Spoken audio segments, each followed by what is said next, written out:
ಕರಾವಳಿ ಭಾಗದ ಜನರಿಗೆ ಶೀಘ್ರಗತಿಯಲ್ಲಿ ನ್ಯಾಯದಾನ ಒದಗಿಸಲು ದಕ್ಷಿಣ ಕನ್ನಡ ಜಿಲ್ಲೆಯ ಮಂಗಳೂರಿನಲ್ಲಿ ಹೈಕೋರ್ಟ್ ಸಂಚಾರಿ ಪೀಠ ಸ್ಥಾಪನೆಯಾಗಬೇಕು ಎಂಬ ಮಂಗಳೂರು ವಕೀಲರ ಸಂಘದ ಹಲವು ವರ್ಷಗಳ ಬೇಡಿಕೆಯು ಎಲ್ಲಾ ರೀತಿಯಿಂದಲೂ ನ್ಯಾಯಯುತವಾಗಿದೆ.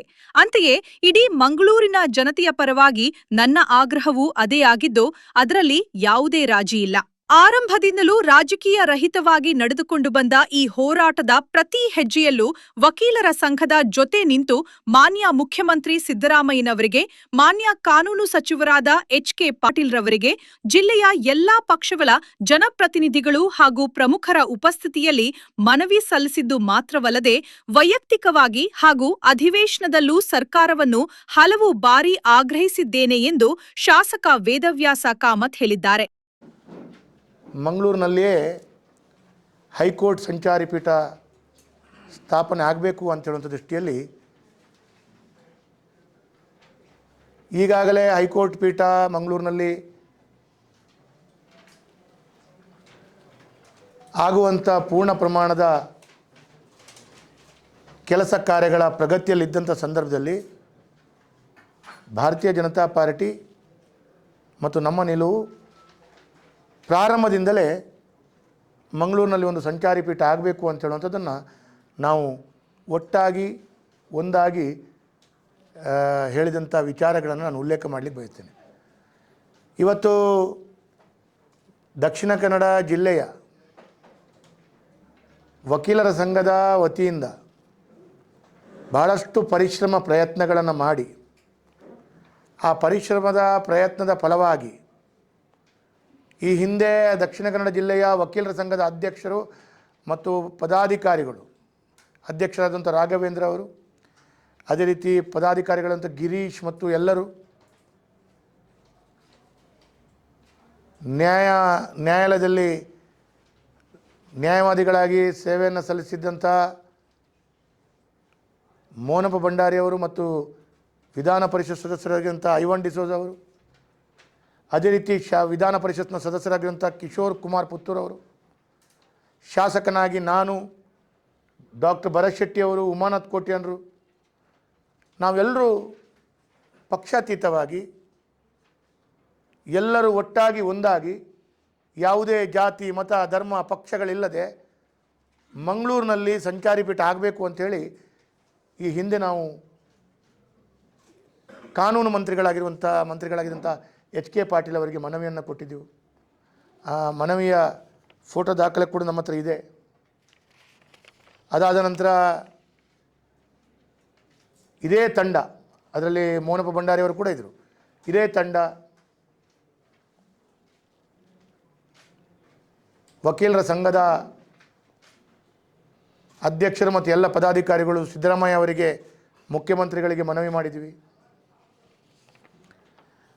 ತದನಂತರ ನಾನು ಎರಡೆರಡು ಬಾರಿ ವಿಧಾನಸೌಧದಲ್ಲಿ ಇದಕ್ಕೆ ಪ್ರಶ್ನೆಯನ್ನು ಹಾಕಿದ ಪ್ರಶ್ನೆ ಮತ್ತು ಬಂದಂಥ ಉತ್ತರಗಳು ಕೂಡ ನನ್ನ ಹತ್ತಿರ ದಾಖಲೆ ಸಮೇತ ಇದೆ. ನಾನು ವಿಧಾನಸೌಧದಲ್ಲಿ ಮಂಡಿಸಿದಂಥ ಪ್ರಶ್ನೆಗಳು ಎರಡೆರಡು ಸಲ ಬಂದ ಉತ್ತರಗಳು. ತದನಂತರ ವಿಧಾನಸೌಧದಲ್ಲಿ ಕೂಡ ನಾನು ದಕ್ಷಿಣ ಕನ್ನಡ ಜಿಲ್ಲೆಗೆ ಅಭಿವೃದ್ಧಿ ದೃಷ್ಟಿಯಲ್ಲಿ ವಿಶೇಷವಾದಂಥ ಒತ್ತನ್ನು ಕೊಡಬೇಕು ಅಂತೇಳುವಂಥ ಮಾತಾಡಲಿಕ್ಕೆ ಅವಕಾಶ ಸಿಕ್ಕಿದ ಅರ್ಧ ಗಂಟೆಯಲ್ಲಿ ಎರಡೆರಡು ಬಾರಿ ನಾನು ಮಂಗಳೂರಿನಲ್ಲಿ ಸಂಚಾರಿ ಪೀಠದ ಬಗ್ಗೆ ವಿಶೇಷವಾಗಿ ಧ್ವನಿಯನ್ನು ಎತ್ತುವಂಥ ಕೆಲಸ ಕಾರ್ಯಗಳು ಮಾಡಿದ್ದೇನೆ. ಹಾಗಾಗಿ ಯಾವುದೇ ರೀತಿಯ ನಮ್ಮೆಲ್ಲರ ಕರಾವಳಿಯ ತುಳುನಾಡಿನ ಎಲ್ಲರ ಬೇಡಿಕೆಗೆ ಸಕಾರಾತ್ಮಕವಾಗಿ ಮುಖ್ಯಮಂತ್ರಿಗಳು ಕೂಡ ಒಂದು ಪತ್ರವನ್ನು ಬರೆದಿದ್ದಾರೆ. ಅದನ್ನು ನಾನು ಶಾಸಕನಾಗಿ ಸ್ವಾಗತವನ್ನು ಮಾಡ್ತೇನೆ.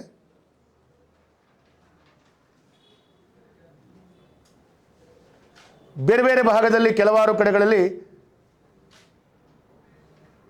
ಮಂಗಳೂರಿನಲ್ಲಿ ಯಾಕಾಗಬೇಕು ಅಥವಾ ಬೇರೆ ಬೇರೆ ಚಿಂತನೆಗಳು ಒಳಗೊಂಡಂಥ ಅಭಿಪ್ರಾಯಗಳು ಬೇರೆ ಬೇರೆ ಕಡೆಗಳಲ್ಲಿ ಸಾಮಾಜಿಕ ಜಾಲತಾಣಗಳಲ್ಲಿ ಹರಿಯುವಂಥ ಸಂದರ್ಭದಲ್ಲಿ ನಾವು ಇಡೀ ಜಿಲ್ಲೆಯ ಎಲ್ಲ ವ್ಯಕ್ತಿಗಳು, ಇಡೀ ಜಿಲ್ಲೆಯ ಜನರು ನಾವು ಒಟ್ಟಾಗಿ ಒಂದಾಗಿ ಹೇಳುವಂಥದ್ದು ನಮಗೆ ಮಂಗಳೂರಿನಲ್ಲಿ ಬೇಕು. ಅದಕ್ಕೆ ಪೂರಕವಾದಂಥ ವಾತಾವರಣದ ಕೆಲಸ ಕಾರ್ಯಗಳು ಪ್ರಾರಂಭ ಆಗ್ತಾ ಇದೆ. ಅದಕ್ಕೆ ಪೂರ್ಣ ಸಹಕಾರವನ್ನು ನಾವು ಕೊಡಬೇಕು. ಮಂಗಳೂರಿನ ಜನತೆಯಿಂದ ಗೆದ್ದು ನಾವು ಮಂಗಳೂರಿಗೆ ಬೇಕು ಅಂತ ಹೇಳುವಂಥದ್ದು ನಮ್ಮ ಹಕ್ಕು. ಈ ಎಲ್ಲ ಭಾರತೀಯ ಜನತಾ ಪಾರ್ಟಿಯ ಮುಖಂಡರು ನಾವೆಲ್ಲರೂ ಸೇರಿಕೊಂಡು ಮಾನ್ಯ ಸಂಸದರು ಮತ್ತು ನಮ್ಮ ಭಾರತೀಯ ಜನತಾ ಪಾರ್ಟಿಯ ಜಿಲ್ಲೆಯ ಅಧ್ಯಕ್ಷರಾದಂಥ ಸತೀಶ್ ಕುಂಪಲ ಅವರು, ಹಾಗೆ ನಮ್ಮೆಲ್ಲರ ಶಾಸಕ ಜನಪ್ರತಿನಿಧಿಗಳು, ನಮ್ಮೆಲ್ಲರ ಒಕ್ಕಲೂರಿನ ಬೇಡಿಕೆ ಮಂಗಳೂರಿನಲ್ಲಿ ಈಗ ಯಾವ ರೀತಿಯಲ್ಲಿ ಮಾಡುವಂಥ ಚಿಂತನೆಗಳಾಗಿದೆ ಅದನ್ನು ಮುಂದುವರಿಸ್ಕೊಂಡು ಹೋಗಿ ಅದಕ್ಕೆ ಒಳ್ಳೆಯ ರೀತಿಯಲ್ಲಿ ಅದರ ಕೆಲಸ ಕಾರ್ಯಗಳಾಗಬೇಕು ಅಂತೇಳುವಂಥದ್ದು ನನ್ನ ವಿಶೇಷವಾದಂಥ ಮಾತನ್ನು, ಮನವಿಯನ್ನು, ಪ್ರಯತ್ನವನ್ನು ಅಥವಾ ಈ ವಿಷಯದಲ್ಲಿ ಈ ಮಾಧ್ಯಮದ ಮುಂದೆ ಹೇಳಲಿಕ್ಕೆ ಬಯಸ್ತಿದ್ದೇನೆ. ಮಂಗಳೂರಿನಲ್ಲೇ ನಮಗೆ ಅದನ್ನು ಮುಂದುವರಿಸ್ಕೊಂಡು ಹೋಗಬೇಕು. ಮುಂದಿನ ದಿನಗಳಲ್ಲಿ ಈಗ DC ಕಚೇರಿಯಲ್ಲಿ ಮಾಡ್ತಾರೆ. DC ಕಚೇರಿಯಲ್ಲಿ ಮಾಡಿದ ನಂತರ ಪುನರಪಿ ಅದಕ್ಕೆ ಆದಂಥ ಜಾಗವನ್ನು ನಿಗದಿ ಮಾಡಬೇಕು. ಅದೆಲ್ಲ ಮುಂದಿನ ಹಂತಗಳಲ್ಲಿ ಅದಕ್ಕೆ ಸಂಪೂರ್ಣವಾಗಿ ನಾವು ಆಡಳಿತದ ವ್ಯವಸ್ಥೆಯಲ್ಲಿ ಇಲ್ಲದಿದ್ದರೂ ಕೂಡ